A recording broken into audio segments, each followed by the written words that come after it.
Why can't I just be in the Christmas spirit, dog? I want to be a fan of Julius so bad, but he has arguably the worst shot selection in the entire league. He had one season with no fans and finessed the most improved award, an all-star spot, all NBA second team, and a huge bag just to come back the next season to shoot the worst percentage in the league on mid-range shots among players with over 100 attempts. Knicks fans have gotten sick of him being disinterested and offering little effort on the defensive end while stopping the flow of the offense to brick contested jumpers from all over the court. I can't help but say that the signs were there the entire time.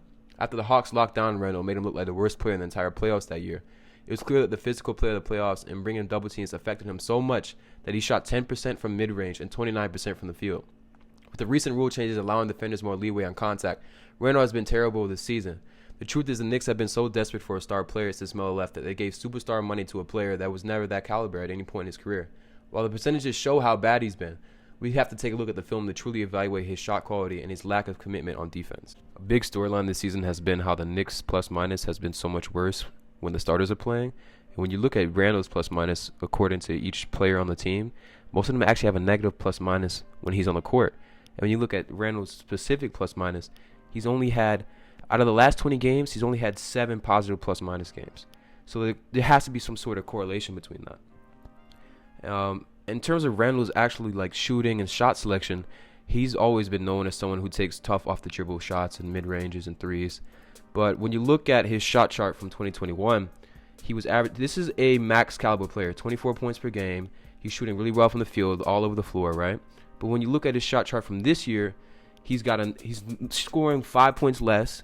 His field goal percentage doesn't seem as bad, but the real detriment to his game and the real reason why people are frustrated with him is because he continues to take tough mid-range shots like this. That he also seems to seem like a little bit off balance, and a lot of his shots, his natural motion is to lean forward, especially on threes, but he tends to dribble himself out of open looks. And this is a list of the top players of the league on mid-range attempts, and he's shooting the worst percentage at that time, which I believe was in the middle of December, at 27%. And when you look at specifically this shot, you can see that kind of like off balance on, like he doesn't land like he's balanced. And he does lean forward on his threes like this, and this is the same way he shot in his 21 season, so I don't particularly think it's an issue. But catch and shoot, he's also been struggling. He's shooting the 7th worst in the league at 31% on 3 attempts per game on catch and shoot shots. And he also shoots a very low percentage on pull-up shots, where he's shooting around 33%. And that's the 3rd lowest field goal percentage among players with at least 7 attempts. He also tends to take a high frequency of his shots in the 7 to 4 shot clock range, with 2nd in the league, and also a high frequency of shots in the 0 to 4 shot clock range relative to the rest of the league. And he shoots the 2nd worst on these attempts at 28%. So there's been some sort of narrative that he does take a lot of the Knicks shots at the end of the shot clock, or when the offense stalls, they just give it to him. And that is true to an extent, but a lot of his shot selection is just bad in general. Especially when you look here, one of the biggest and most frustrating things about Randle is his lack of consistent effort. And you see that was a horrible screen. And then when we look at the film for the 21 season, you see his shot motion is still the same way. He's doing this kind of leaning into the shot. So it doesn't seem to be that's the biggest issue. But another big problem with him is his defensive consistency as well. He tends to not get his hands up on contests. He gets cooked by Schroeder here and does not get back like this. He has the physical ability, and he had enough space to be able to get back here. And this is if I was a Knicks fan, or if I was a coach, this would frustrate me, because Barrett should have boxed him out, but Randle didn't even make an attempt to get down there and get that rebound, and that was the guy he had been guarding all game. And even though this didn't result in his man getting a score, he turns his back often and looks at the ball, which is just bad defense. And here he should have came up on that screen, especially when you have a shooter and they set that type of screen. Another thing is he tends to have a lack of effort. The entire team gets back before him, and I understand like there really wasn't much he could do, but when you're talking about your star player giving an effort, he's got to be able to at least make a chance, or at least try and make it down the court. And Randle's really at his best when he's playing bully ball. He's one of the biggest and strongest players in the league, and against the Pacers he was showing that. I think a lot of this had to do with the fact that he was going against Sabonis, and Sabonis, he's not the best defender inside, so he knew he could get anything he wanted. You see this, he attacks the paint, and that's the type of thing that he needs to do more often, because if he's attacking the paint and he shoots a pretty relatively well percentage in the paint, then he'll do much better, and his mid-range attempts won't look as egregious when he's actually converting in the paint. And he can take shots like these, no problem. Randle averages the 4th most touches in the league among forwards, with the majority of his touches coming in the front court. His points per touch is in the same range as DeAndre Bembry and Korkmaz, who are not even close to the same amount of touches that he has, and also are not even primary options in their offense. He averages the 2nd lowest points per possession on post-ups among forwards with 5 or more post-ups per game, and he also has a much higher average dribble per touch and second per touch. And this may be an indication of him slowing the flow of the offense. I think Randle needs to realize that a lot of the fans, the coaches, will give him a lot more slack for taking these suboptimal mid-range shots if he would just show more effort on defense and on offense, respectively. He needs to set better screens. He needs to compete more on the defensive end, make more effort plays, and then these other things that he's doing will be overlooked because he's contributing so much to the game. When you have someone like Obi Toppin on your roster who works hard every single night, it makes it that much more blatant for your star player to not give any sort of that same effort.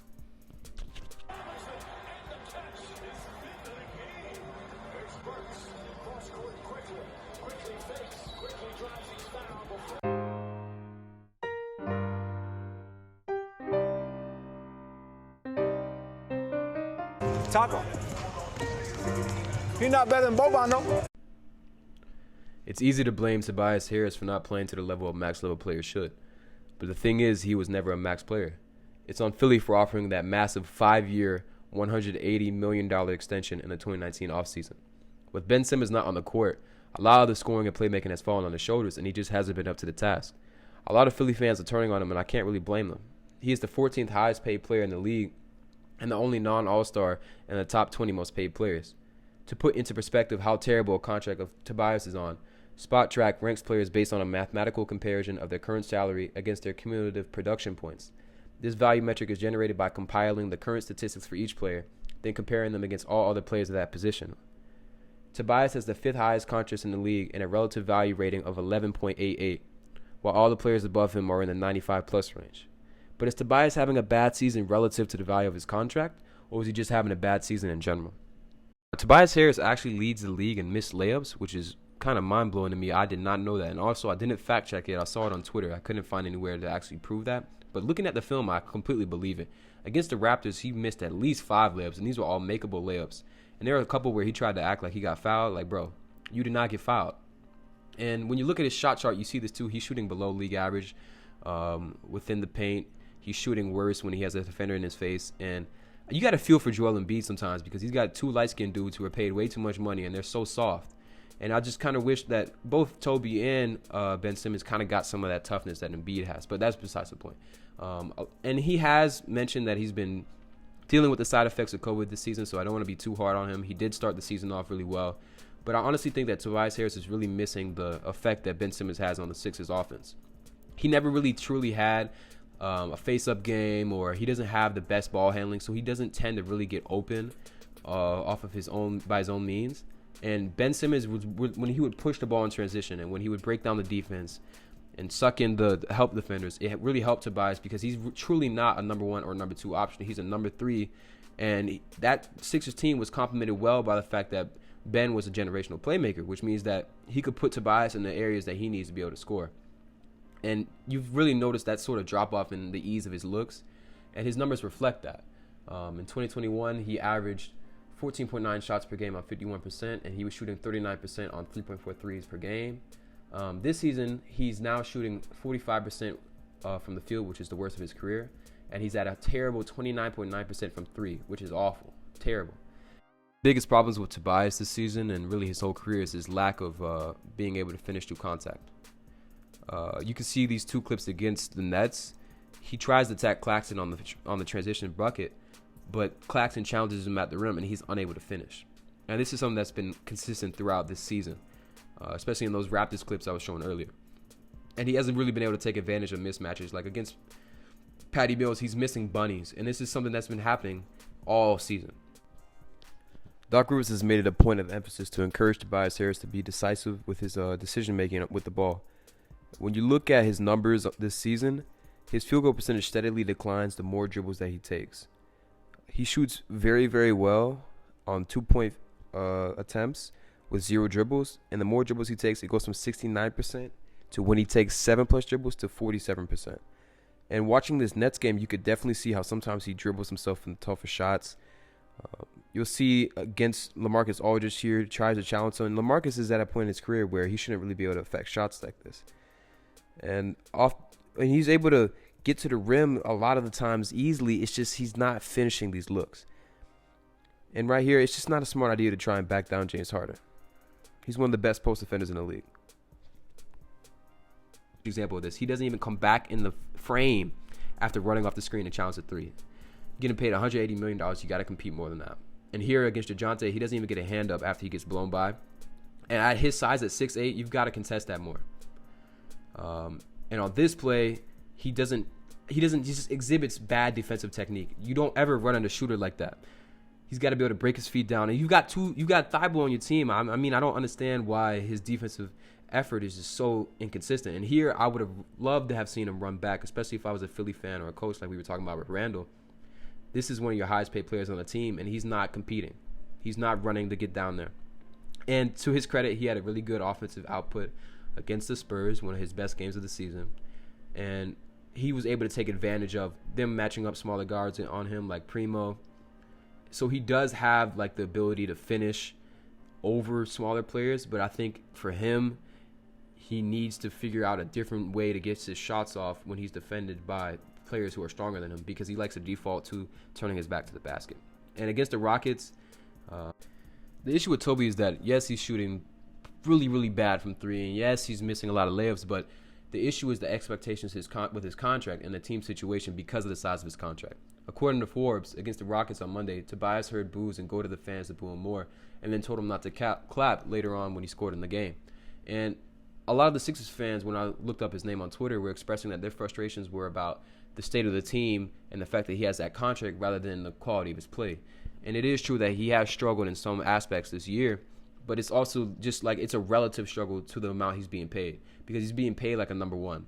He has like the 14th highest paid contract in the league, and he can't put up numbers that people in a lower pay grade are averaging. It just doesn't make sense. So Toby acknowledged how disappointing he's been this season, and he spoke to how he holds himself to a standard even higher than Philly fans do. Up and down year for myself thus far, but I don't think anybody in that arena is harder on me than I am on myself. Oh, freak something! Hey! Duncan Robinson is one of my favorite players in the league, so it was hard to see him struggle so badly early this season. I really like his podcast, and he worked his way into the NBA, so it's cool to see him rewarded with the massive contract he got from the Heat the previous offseason. The problem with Robinson is that if his threes aren't falling, he's a complete negative because he's one of the worst defenders in the league. But what's really interesting is how his shooting correlates to Miami winning or losing. In Miami Heat wins, Duncan Robinson shot 43% from the field, 41% from three, and 91% from the free throw line. In Miami Heat losses, Duncan Robinson is shooting 30% from the field, 27% from three, and 50% from the free throw line. The biggest reason why Duncan has been so disappointed this season, even though he's now shot over 40% from three in December, is the fact that Max Strus has been even better than him. Strus is as capable a shooter as him, more athletic, a better defender, and even better, is on a 2-year, $3 million contract. Strus even started over him in their most recent game. Heat fans have been understandably asking about trades for Robinson when they have what seems to be ready-made replacements in Strus and Caleb Martin. And that's not even mentioning Hero, who's had an incredible season. However, the best way to evaluate Duncan's season is to look at the film and his shot quality. 31.4% of Duncan Robinson threes have a defender contesting within 2 to 4 feet, and he shoots 29% on those. He shoots 32.4% of his threes with defenders 46 feet away, and he shoots 35.5%. And 18.2% come with the defender 6+ feet away, and he shoots 42%. And at first, when I was watching film and I saw him missing open shots and also missing highly contested shots, it seemed to me like he does take a lot of these very hard shots and just not shoot well on highly contested ones. But when you look at his 2021 season, he had a nearly identical percentage of his shots be contested by a defender within 2 to 4 feet, but he shot 37.7% of those. And he shot 40.7% on shots with defenders 46 feet away, and in a blistering 47.7% on wide open shots with defenders 6 feet or more away. So he's shown the capability to hit these tough shots, and he's getting the same exact sort of looks that he did a year ago. He's just not knocking them down. So if I was a Heat fan, if I'm a Heat coach, I'm not worried about him having a shooting slump. I mean, all the best shooters do. Curry's in a shooting slump right now. You just have to continue to imbue him with confidence and continue to let him shoot, because he will shoot his way out of it. And that's what he started to do this month, actually. In December, he's shooting over 40% from three. And I do think part of that has to do with Strus being so good. It's kind of lit a fire under him, because he's kind of realizing, like, there are guys on this team who can do what I do, and they're already doing it better than I am at this point in time. And so he has been much better this month already. The other thing is Duncan in the bubble was exposed because he was unable to do anything besides shoot, essentially. So the next season, people started to blitz him off pick and rolls, and you see this season that he's become much better at relocating after he passes. He was already good off the ball, but now you'll see in the shots that I'm showing that a lot of the times he relocates all over the court, and his threes are coming from all over. He's become better at putting the ball down after he catches the ball. They've run really good actions for him at the start of games to get him hot. You see that this is a tough shot. Defenders all over him. It doesn't matter because he's 6'8". And then one of the biggest issues with Duncan also is his defense. And a lot of times he gives the effort, but he just doesn't take the right angle to guard his defender. You can see this here. On the pick and roll, he doesn't step over with his right foot. He tries to chase him around, and this happens a lot. You'll see a lot of times Duncan, whether it's a pick and roll, whether he's getting blown by, he's behind the defender. Here, Kuzma just completely babies him, puts him on his butt, and that's consistent with Duncan. He has the size and the arm length to be a good defender, but he needs to refine his defensive techniques when he's attacking either the ball handler or trying to get around the pick. Because as you can see here, like in a wider version of the clip I showed, he doesn't take the right or the optimal angle to be able to cut off Dinwiddie's drive. And I think part of that is him trusting his bigs behind him. But even you'll see he does the same thing anytime anyone attacks him. He opens up and he gives him the lane. And that's not to say Duncan's a bad defender. You can see right here he gets in the passing lane and it turns into a wide open three. I mean, the man has Doc Ock arms, right? So he has the potential to be a good defender. He just needs to be more aware of the angles he takes on the defensive end. And I think he would be way better. If you got this far, thank you for watching my video. I really appreciate it. I'm curious to see if you guys agree or disagree with my 3 choices for the most disappointing players this season. There are a lot of people to choose from, but I just feel like these 3 particular guys had so lofty expectations coming into the season, they just haven't played up to their standards. But I would love nothing more for these guys to prove me wrong. And Duncan Robinson in particular is already on the track to do that. So, yeah, thanks guys once again, and keep an eye out for my next video coming out next week.